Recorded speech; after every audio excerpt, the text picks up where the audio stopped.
ഇങ്ങനൊരു അപമാനം സഹിച്ചു നിൽക്കുന്ന ലീഗിനെ അതൊക്കെ പ്രീമച്ചുറാണ്. ആ ചോദ്യം ഇപ്പോൾ ചോദിക്കണ്ട. അല്ല, ഞങ്ങൾ ഇടതുപക്ഷം അല്ലെങ്കിൽ CPI ഒരിക്കലും പ്രീമച്ചുവർ ചോദ്യങ്ങളെ ഗൗരവമായി കാണില്ല.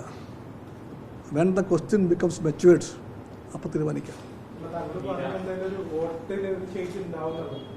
ഞാൻ പറഞ്ഞല്ലോ, when it becomes matured we can discuss.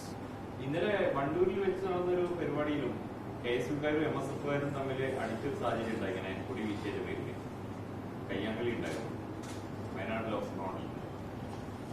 എത്ര ശരിയായി ഞാൻ പറഞ്ഞ കാര്യം? ഞാൻ പറഞ്ഞ കാര്യം മുഴുവൻ ശരിയല്ലേ? അതാണ് കോൺഗ്രസിൻ്റെയും ലീഗിൻ്റെയും താഴെയുള്ള യുവാക്കൾക്ക് ഉള്ളിൽ അമർഷം പുകയുന്നുണ്ട്. ഈ പുകയുന്ന അമർഷം ഒരു യാഥാർത്ഥ്യമാണ്. ആ അമർഷത്തിൻ്റെ ഒരു ഔട്ട്ലെറ്റ് എന്താണ്? അടിയന്തരമായ ഔട്ട്ലെറ്റ് എല്ലാവർക്കും അറിയാം. അവർ ഒരു നല്ല ഭാഗം LDF വോട്ട് ചെയ്യും. അത്രേ ഉള്ളൂ. ഞങ്ങളുണ്ടാക്കിയതല്ല, കാലം ഉണ്ടാക്കിയതാണ്. ആ മാറ്റം ഉണ്ട് ഇവിടെ ഇപ്പോൾ.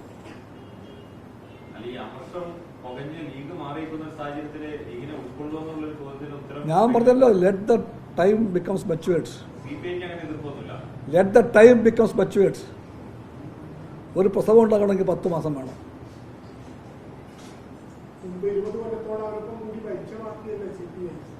അതെ, അതിനെന്ത് എന്തോ 10 മാസം ആകട്ടെ. പ്രസവത്തിന് 10 മാസം വേണം. പ്രസവത്തിന് 10 മാസം വേണം. 6-ാം മാസത്തിൽ പ്രസവിപ്പിക്കാൻ നോക്കിയാൽ ചാവെള്ളായി പോകും. രാഹുൽ ഗാന്ധിയും നരേന്ദ്രമോദിയും കമ്മ്യൂണിസ്റ്റ് പാർട്ടികളെ ശത്രുക്കളായിട്ട് കാണുന്നു പറഞ്ഞു. അതേപോലെ തിരിച്ച് രാഹുൽ ഗാന്ധിയെ ശത്രുവായിട്ട് CPIക്ക് കാണാൻ പറ്റുമോ? ഇപ്പം പരസ്പരം മത്സരിക്കുന്നുണ്ട് ഇവിടെ. ഞങ്ങൾ പറഞ്ഞല്ലോ, ഞങ്ങളുടെ മുഖ്യ എതിരാളി RSS BJP ആണ്. CPIയുടെ LDFന്റെ മുഖ്യ എതിരാളി ഇന്ത്യയിലെമ്പാടും RSS BJP ആണ്. RSS ഫാസിസ്റ്റാണ്. ആ ഫാസിസ്റ്റായ RSS നയിക്കുന്ന BJP ഞങ്ങളുടെ രാഷ്ട്രീയ എതിരാളിയാണ്. എനിമി നമ്പർ 1 അവരാണ്. ഞങ്ങൾക്ക് ബോധ്യമാണ് ആ കാര്യം. ആ കാര്യം ബോധ്യമാകാത്തൊരു പാർട്ടിയുണ്ട്, അത് കോൺഗ്രസ് ആണ്. ആ കോൺഗ്രസിൻ്റെ ആ രാഷ്ട്രീയം, കേരളത്തിലെ കോൺഗ്രസ് പഠിപ്പിച്ച ആ രാഷ്ട്രീയം ഇപ്പോൾ രാഹുൽ ഗാന്ധി പറയുന്നുണ്ട്. രാഹുൽ ഗാന്ധിക്ക് തിരുത്തേണ്ടി വരും. ആരോട്? ഇല്ല. രാഹുൽ ഗാന്ധി അപ്പോൾ ഈ തെരഞ്ഞെടുപ്പിൻ്റെ പൊളിറ്റിക്കൽ ഫോക്കൽ പോയിന്റ് മറന്നുകൊണ്ട് മത്സരിക്കാൻ വേണ്ടി പുറപ്പെട്ടു. ആരോ തള്ളിപ്പറഞ്ഞയച്ചതായിരിക്കും. എന്തായാലും ഈ മത്സരത്തിൻ്റെ 1-ാമത്തെ ദിവസമെന്ന് തന്നെ പറയാം, LDFന് വേണ്ടി CPI 2 ചോദ്യം ഉന്നയിച്ചു.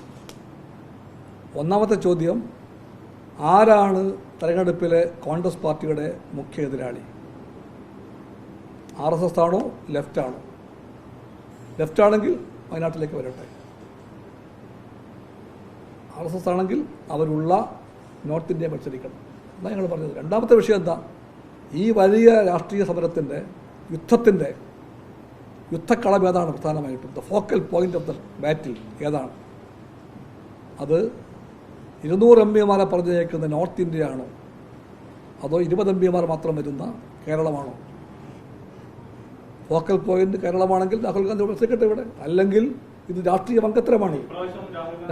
പക്ഷേ ഞങ്ങൾ ഈ ചോദ്യത്തിന് ഇപ്പോൾ ഒരു മാസത്തിന് മേലെ 1.5 മാസമാകുന്നു.